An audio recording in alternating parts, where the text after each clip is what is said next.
नमस्कार दोस्तों, स्वागत है आपका आपके अपने चैनल कॉन्सेप्ट ऑफ ट्रेडिंग में। और आज के वीडियो में हम एनालिसिस करेंगे वेंसडे बुधवार 21 दिसंबर के प्राइस एक्शन मूवमेंट की। स्क्रीन पे आपको बैंक निफ्टी का चार्ट 5 मिनट के टाइम फ्रेम पे दिख रहा है और मैं वीडियो को थोड़ा शॉर्ट रखने की कोशिश करूंगा क्योंकि कई बार वीडियो काफी लंबा हो जाता है। इसके पहले मैं आपको बता दूं इंपॉर्टेंट लेवल्स। तो ये जो रेड लाइन है ये एक दिन पहले का हाई है, यस्टरडे हाई है, इसका मतलब ट्यूसडे का हाई है। और ब्लू लाइन ट्यूसडे का क्लोजिंग प्राइस है। तो हमेशा की तरह जो हाई प्राइस और क्लोज प्राइस और लो प्राइस एक दिन पहले का बहुत इंपॉर्टेंट होता है, तो उसको हम चार्ट पे पहले से हम मार्क कर लेंगे। जो फर्स्ट कैंडल होता है वो थोड़ा सा स्मॉल गैप अप होता है। स्मॉल गैप अप के बाद में अगर पहला कैंडल इतना छोटा सा स्मॉल कैंडल बने, इसका मतलब ये हो रहा है कि बायर्स एग्रेसिव नहीं है। जनरली होता क्या है कि पहला 5 मिनट का जो कैंडल होता है बैंक निफ्टी का वो काफी बड़ा होता है। लेकिन यहाँ पे क्या है, पहला 5 मिनट का कैंडल बहुत छोटा है, जो ये बता रहा है कि जो बायर्स है बहुत एग्रेसिव नहीं है गैप अप ओपन होने के बावजूद। उसके बाद फर्स्ट कैंडल के लेकिन हाई पे अगर आप बाई करते हैं, क्योंकि फर्स्ट कैंडल एक बुल कैंडल है और एक दिन पहले का यानी कि स्टडी क्लोज के ऊपर है, तो आप यहाँ पे बाई करेंगे। लेकिन जैसे ही आप बाई करेंगे आप देख सकते हैं कि तीसरा और चौथा कैंडल में मार्केट ने पुल पुल बैक लेना स्टार्ट कर दिया। बाइंग प्रेशर बहुत ज्यादा नहीं है और ये इनिशियल जो है sign of reversal, initial sign है रिवर्सल का। एक चीज बहुत इंपॉर्टेंट है जो मैं आपको यहाँ बता दूं कि ये जो लेवल है, अगर आप चार्ट को थोड़ा छोटा करेंगे और एक हफ्ता पहले के चार्ट चार्ट को इतना छोटा कर लें कि आपको स्क्रीन पे पूरे एक हफ्ते का चार्ट अगर दिखे, तो ये 50% पुल बैक का एरिया है। दिसंबर 14 को जो हाई लगा था बैंक निफ्टी का, और दिसंबर 20 यानी कि एक दिन पहले का ट्यूसडे का जो लो था, उसका 50% पुल बैक का एरिया ये वाला एरिया है। तो ये 50% पुल बैक का एरिया बहुत इंपॉर्टेंट होता है, तो सेलर्स यहाँ पर एक्टिव हो जाएंगे। आपको जो मैं एनालिसिस कर रहा हूँ वो पावर पॉइंट पे कर रहा हूँ, पावर पॉइंट एनिमेशन के थ्रू, तो मैं पूरा चार्ट आपको नहीं दिखा सकता। लेकिन अगर आप जाकर देखेंगे तो पिछले चार्ट, पिछले एक हफ्ते के चार्ट को जब आप छोटा करके देखेंगे तो ये 50% पुल बैक का एरिया है। तो यहाँ पे जो अर्ली सेलर्स हैं, जो अग्रेसिव सेलर्स है, वो यहाँ पर एक्टिव हो जाएंगे। तो जो बड़े टाइम फ्रेम में ट्रेड करते हैं, जो लोग आवरली टाइम फ्रेम पे जो ट्रेड करते हैं या डेली टाइम फ्रेम पे जो ट्रेड करते हैं, उनके लिए ये बहुत ही स्ट्रॉन्ग सेलिंग जोन है, क्योंकि ये परफेक्ट 50% पुल बैक का जोन है। जो 14 दिसंबर का एक बहुत इंपॉर्टेंट स्विंग हाई लगा था और दिसंबर 20 का जो एक स्विंग लो लगा था, उसका 50% पुल बैक का एरिया है। उसके बाद आप देख सकते हैं कि ये जो फर्स्ट लेग डाउन है, जो लोग यहाँ पे बाई करेंगे वो या तो यहाँ एग्जिट कर जाएंगे या फर्स्ट कैंडल के लो पे उनका स्टॉप लॉस होगा, तो वहां पे स्टॉप लॉस उनका हिट हो गया, वो एग्जिट कर जाएंगे। ये फर्स्ट लेग डाउन हुआ, उसके बाद मार्केट ने एक अच्छा पुल बैक लिया, जिसको आप कंसोलिडेशन भी बोल सकते हैं, जिसको आप ट्रेडिंग रेंज भी बोल सकते हैं। पुल बैक का मतलब ये होता है कि मार्केट अपोजिट डायरेक्शन में जाए, लेकिन वो करेक्शन प्राइस वाइज करेक्शन होता है। कई बार जो पुल बैक होता है वो टाइम वाइज होता है और ट्रेडिंग रेंज को भी हम पुल बैक कहते हैं। तो ये ट्रेडिंग रेंज वाला पुल बैक है। उसके बाद मार्केट ने सेकेंड लेग डाउन बनाया, जो कि आपको यहाँ पर बनता हुआ दिख रहा है। और जब सेकेंड लेग बना तो ये जो पिछले दिन का क्लोजिंग प्राइस है उसके नीचे आकर क्लोज हो रहा है। उसके बाद मार्केट लगभग लगभग 2 घंटे तक ट्रेडिंग रेंज में रही। ये जो प्राइस एक्शन है ये बहुत इंपॉर्टेंट है। मार्केट पिछले दिन के क्लोज प्राइस के नीचे में कंसोलिडेट कर रही है। ओवरऑल ट्रेंड जो है मार्केट का वो बेयर ट्रेंड है। और बेयर ट्रेंड में जैसे ही प्राइस पिछले दिन के क्लोज प्राइस के नीचे में कंसोलिडेट कर रहा है, वो काफी अच्छा वहां पे सेलिंग प्रेशर जनरेट होता है। तो एज अ इंट्राडे ट्रेडर आपको करना क्या है कि जैसे ही इसका ब्रेकआउट हो, उसके ब्रेकआउट पे आपको सेल करना चाहिए। और आप देख सकते हैं कि मार्केट जो यस्टरडे क्लोज के ऊपर जाने की कोशिश किया, यहाँ पे आपको टेल बनता हुआ दिख रहा है, लेकिन क्लोजिंग मार्केट ने यस्टरडे क्लोज के बिल्कुल नीचे में आके दिया, एक दो टिक नीचे में दिया, जो इस बात को दर्शाता है कि मार्केट अब यस्टरडे क्लोज के ऊपर जाने को तैयार नहीं है। और जैसे ही मार्केट इस ग्रीन लाइन के नीचे जाएगी यानी कि ट्रेडिंग रेंज के सपोर्ट को ब्रेक करेगी, वैसे ही मार्केट एक स्ट्रॉन्ग सेल ऑफ फिर से दिखाएगा, इसकी पूरी पूरी संभावना है। इस तरह का ट्रेड जब भी मिले आपको, आप ऑप्शन में ट्रेड कर सकते हैं, क्योंकि ऐसा ट्रेड अगर ऑप्शन में अगर आप पुट ऑप्शन बाय करते हैं एट द मनी का, यानी कि 43,300 या 43,200 का, तो उसका प्रीमियम बहुत ही तेजी से बढ़ेगा। तो ये ऑप्शन ट्रेडिंग के लिए बहुत ही अच्छा चार्ट है। और यहाँ पे जैसा कि आप देख रहे हैं, यहाँ पे बेयर्स जीतते हैं, बुल्स गिव अप करते हैं। जो भी उम्मीद थी आखिरी बुल्स की वो टूटती है, क्योंकि जैसे ही ये लेवल ब्रेक होगा, ये काफी देर तक कंसोलिडेट हुआ है, और जब मार्केट काफी देर तक एक छोटे से रेंज में कंसोलिडेट हो तो वहाँ पे काफी सारे बुल्स और बेयर्स जमा हो जाते हैं। और मार्केट जिस डायरेक्शन में ब्रेकआउट देती है उस डायरेक्शन में काफी तेजी से मूवमेंट होता है, जो कि यहाँ पे आपको होता हुआ दिख रहा है। तो अब जो सेलर्स हैं वो इस ब्रेकआउट पे, जैसे ये ग्रीन लाइन के नीचे मार्केट निकलेगी, वो यहाँ पे सेल करेंगे। उसके अलावा वो यहाँ पे सेल करेंगे। फिर मार्केट ने यहाँ पे स्मॉल पुल बैक लिया, और पुल बैक लेने के बाद में मार्केट ने एक लेग और नीचे की तरफ में दिया। दोस्तों, इस तरह का ब्रेकआउट जब भी होता है तो एक बात का आप ध्यान रखेंगे कि आप, अगर आप चाहते हैं कि पूरे मूवमेंट को आप कैप्चर कर सके, तो कभी भी एग्जिट करने की जल्दी नहीं कीजिए। जो भी क्वांटिटी आप, उसकी पूरी क्वांटिटी आप एग्जिट ना नहीं कीजिए।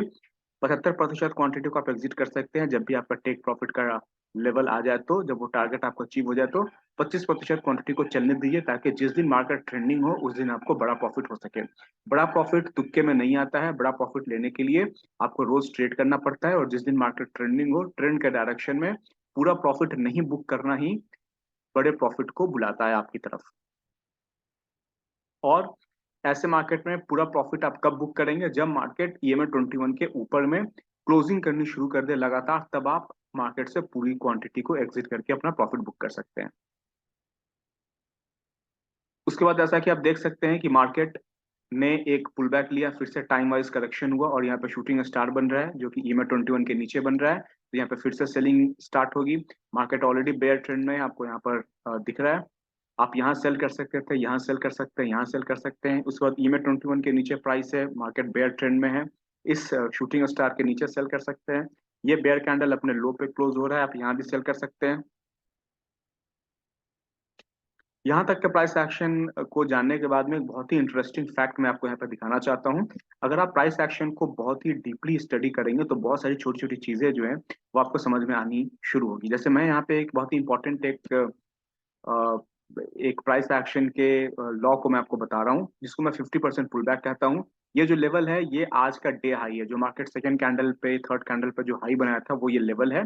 और ये जो लेवल है ये फर्स्ट कैंडल का लो है, या बोल सकते हैं आज का ओपन प्राइस है। और जब आप इसका मेजर्ड मूव टारगेट आप निकालेंगे तो ये यस्टरडे हाई के आसपास में होगा। तो मार्केट ने जैसे ही डे हाई से नीचे गिरना स्टार्ट हुआ और फर्स्ट कैंडल का लो या ओपन प्राइस को ब्रेक किया, वैसे ही मार्केट देखे अपना 50% का जो टारगेट है यस्टरडे हाई वहां पर आया। और यहाँ पर आने के बाद में देखे यहाँ पे मार्केट पॉज ले रहा है, यानी कि जो सेलर्स का जो टारगेट है, जिन्होंने टॉप पे सेल किया, उनको वो टारगेट मिल गया। यहाँ पे पॉज दिया। पॉज लेने के बाद में अगर नीचे की तरफ में ब्रेकआउट होगा तो फिर से एक अच्छी मूवमेंट होगी। अगला मेजर मूव टारगेट क्या है? अगला मेजर मूव टारगेट ये है। ये कहां से कहां तक का टारगेट है? ये मेजर मूव टारगेट है टॉप से लेके, जो हाई ऑफ द डे है वहां से लेके, ये जो यस्टरडे हाई का जो लेवल है हमारा, जो कि बहुत इंपॉर्टेंट लेवल है, वहां से अगर मेजर मूव टारगेट निकालेंगे यहाँ से लेके यहाँ तक का, तो अगला टारगेट यहाँ हो रहा है। और देख सकते हैं कि यहीं पे मार्केट फिर से कंसोलिडेट कर रहा है। तो आप देख सकते हैं कि अगर आप 50% पुल बैक, जिसको आप दूसरे शब्दों में मेजर मूव टारगेट कहते हैं, उसको अगर आप फॉलो करें तो किस तरीके से आपको टारगेट लगातार अचीव होते हुए दिख रहे हैं। अब चलते हैं हमारे अगले लेवल की तरफ। अगला जो हमारा लेवल है वो है यस्टरडे लो का। जैसे कि मैंने बताया कि आपको यस्टरडे हाई, यस्टरडे क्लोज और यस्टरडे लो बहुत इंपॉर्टेंट लेवल होता है। तो ये हमारा यस्टरडे लो का लेवल है। और अब अगर आप मेजर मूव टारगेट अगर आप देखेंगे तो डे हाई से लेके जो ट्रेडिंग रेंज यहाँ बना था, जो पिछला टारगेट मैंने आपको बताया, वहां से मेजर मूव टारगेट जब आप काउंट करेंगे तो ये यस्टरडे लो के आसपास में आ रहा है। तो जैसे कि आप देख रहे हैं कि यहाँ से यहाँ के बीच में मेजर मूव यहाँ पे आपको मिल रहा है, जो यस्टरडे हाई पे आ रहा है। डे हाई से लेके यस्टरडे हाई तक के बीच का जो मेजर मूव है वो यहाँ पे आ रहा है, जहाँ पे मार्केट कंसोलिडेट कर रही है। और अब डे हाई से लेके और जो कंसोलिडेशन पॉइंट है 2 घंटे का, वहां से मेजर मूव निकालेंगे तो यस्टरडे लो पे आ रहा है, वहां पर आकर मार्केट फिर से पॉज ले रही है। यहाँ पे आपको मार्केट पॉज लेता हुआ दिख रहा है। और ये पॉज लगभग लगभग 30 मिनट तक आपको चलता हुआ दिख रहा है। और जब 30 मिनट का कंसोलिडेशन हुआ, यहाँ पे 2 घंटे के कंसोलिडेशन के बाद में ब्रेकआउट हुआ था, यहाँ पे 30 मिनट के कंसोलिडेशन के बाद में जब ब्रेकआउट हुआ, तब देख सकते हैं कि काफी तेज ब्रेकआउट हुआ। यहाँ पे अगर आपने पुट ऑप्शन बाई किया होता तो यहाँ पे पुट ऑप्शन लगभग लगभग यहाँ तक आते आते 2 से 3 गुना, 3 से 4 गुना लगभग लगभग यहाँ पर आपको हो जाएगा। और मैं एक बात आपको बोलूंगा जिसको आपको समझने की जरूरत है, कि कभी भी मार्केट अगर बेयर ट्रेंड में आ जाए और बेयर ट्रेंड में आने के बाद में कंसोलिडेट हो और फिर से ट्रेंड के डायरेक्शन में ब्रेकआउट दे, तो उस ट्रेड को आप मिस नहीं कीजिए। उस सिचुएशन में आप पुट ऑप्शन को बाय कीजिए एट द मनी का, काफी बड़ा प्रॉफिट होगा। और इसका रिवर्स आप सोचिए कि मार्केट अगर बुल ट्रेंड में है और बुल ट्रेंड में आने के बाद में कहीं पर कंसोलिडेट हो किसी इंपॉर्टेंट लेवल के बाद में और फिर से बुल ब्रेकआउट दे, तो वहां पे अगर आप कॉल ऑप्शन बाई करेंगे तो आपका बड़ा प्रॉफिट होगा। और ये जो एब्रप्ट सेलिंग हुई है वो इसलिए हुई है क्योंकि यस्टरडे लो के आसपास में काफी देर तक मार्केट कंसोलिडेट की और उसके बाद में सेल ऑफ हुआ, जिसकी वजह से ये एब्रप्ट सेलिंग आपको होती हुई दिख रही है। इसके अलावा उसकी एक वजह और ये भी है कि ये मार्केट 43,000 के लेवल को होल्ड कर रहा था। जैसे ही 43,000 का लेवल ब्रेक हुआ, मार्केट काफी तेजी से नीचे गिरी। 43,000 चूंकि एक राउंड नंबर है, तो एक सपोर्ट का लेवल था, इसलिए भी मार्केट यहाँ पे होल्ड कर रही थी। जैसे ब्रेकआउट हुआ, काफी तेजी से मार्केट नीचे की तरफ में गिरी। और ये जो टारगेट प्राइस है, जब आप इसको बड़े ध्यान से देखेंगे तो ये टारगेट प्राइस है हमारा फ्रॉम टॉप से लेके, और जो यस्टरडे लो का जो हमारा एरिया है, डे हाई से लेके यस्टरडे लो का, यानी कि जो ग्रीन लाइन है वहां से मेजर मूव निकालेंगे तो वो मेजर मूव लगभग लगभग इस लेवल पे आ गया। यानी कि यहाँ से यहाँ तक का जो मूव है उतना मूव यहाँ से यहाँ तक का है। और जैसे ही इस मेजर मूव टारगेट पाया, मार्केट तेजी से ऊपर की तरफ में फिर से यहाँ पे टेल बनाकर पुल बैक लेते हुए आपको नजर आ रही है। और यहाँ पे मार्केट ने एक पुल बैक लिया। पुल बैक लेने के बाद में ये पुल बैक काफी इंपॉर्टेंट लेवल जो कि यस्टरडे लो है वहां पर गया, और यहाँ पर फिर से एक बेयर कैंडल यहाँ पे बनती हुई आपको दिख रही है। तो जो सेलर्स हैं, क्योंकि बेयर ट्रेंड है, ये बहुत डीप पुल बैक है, यहाँ पे टेल भी है, तो यहाँ पर आप फिर से सेल कर सकते हैं। अगली लगातार तीन बेयर कैंडल है, ये तीसरी बेयर कैंडल EMA 21 के नीचे में क्लोज हो रही है। लगातार तीन बेयर कैंडल के बाद में आप फिर से यहाँ पे सेलिंग कर सकते हैं। मार्केट क्लोज होने वाला है। मैं ये नहीं बोल रहा हूँ कि आप इसमें आपको सारे ट्रेड्स लेने हैं। जो भी दो तीन आपको अच्छे ट्रेड्स मिले जहाँ पे आपको लॉजिक बनता है ट्रेड लेने का, वो ट्रेड आपको लेना चाहिए। आप यहाँ सेल कर सकते हैं, आप यहाँ भी सेल कर सकते हैं, क्योंकि मार्केट क्लोज होने वाली है। अगर आपने ऊपर में दो तीन ट्रेड ले लिया हुआ है तो आपको ये सब ट्रेड नहीं लेने चाहिए। लेकिन चूंकि इस वीडियो का मोटिव है आपको एंट्रीज बताना जहां पे आप एंट्री ले सकते हैं, इसलिए मैं इन सारे एंट्रीज को, सारे सेल सिग्नल को मैंने आपको बताया।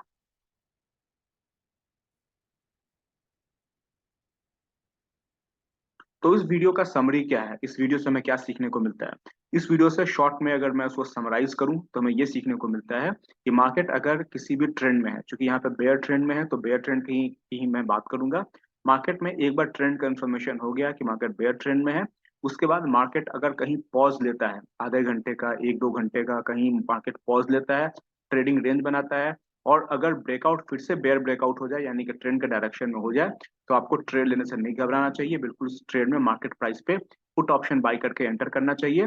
और इस सिचुएशन में अगर आपने फ्यूचर सेल किया है तो पूरा प्रॉफिट कभी भी आप बुक नहीं कीजिए, और 25% 20% प्रॉफिट को कैरी फॉरवर्ड कीजिए, क्योंकि मार्केट हो सकता है पूरे दिन ट्रेंड करता रहे और अपने लो के आसपास में क्लोजिंग दे। इससे आपको क्या होगा कि मार्केट का पूरा मूव आप कैप्चर कर सकते हैं, और बड़ा प्रॉफिट जिसको बुक करना कहते हैं, वो बड़ा प्रॉफिट आप बुक करना सीखेंगे।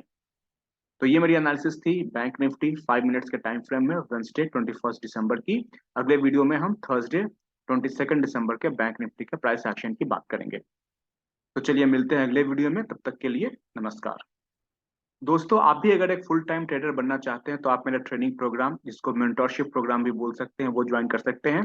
इसमें मैं बेसिक लेवल से लेके हाईएस्ट लेवल तक के प्राइस एक्शन को डिस्कस करूंगा। उसको मैं सिखाऊंगा कि कैसे आप एक full time price action trader बन सकते हैं। एक बार अगर आपको प्राइस एक्शन ट्रेडिंग आ गई तो आप Indian stock market, Nifty, bank Nifty, future, option, forex, cryptos या फिर NFT में ट्रेड कर सकते हैं। मेरे ट्रेनिंग प्रोग्राम में फंडामेंटल एनालिसिस भी सिखाई जाती है। सारे ट्रेनिंग प्रोग्राम का, सारे सेशंस की रिकॉर्डिंग आपको मिलेगी। मैं आपको लाइव ट्रेडिंग करवाऊंगा और आप एक प्रॉफिटेबल ट्रेडर बनेंगे, इसकी गारंटी मेरी होगी। ट्रेनिंग प्रोग्राम की ज्यादा जानकारी के लिए स्क्रीन पर दिए गए नंबर पे कॉल या व्हाट्सएप या टेलीग्राम करके पूरी जानकारी ले सकते हैं। अगर आप UAE में हैं तो स्क्रीन पर एक दूसरा नंबर है, उस पर आप कॉल करके ट्रेनिंग प्रोग्राम की पूरी जानकारी ले सकते हैं। इस ट्रेनिंग प्रोग्राम से जुड़ने के बाद आप मेरे साथ लाइव ट्रेड भी कर सकते हैं। तो चलिए मिलते हैं अगले वीडियो में, तब तक के लिए नमस्कार।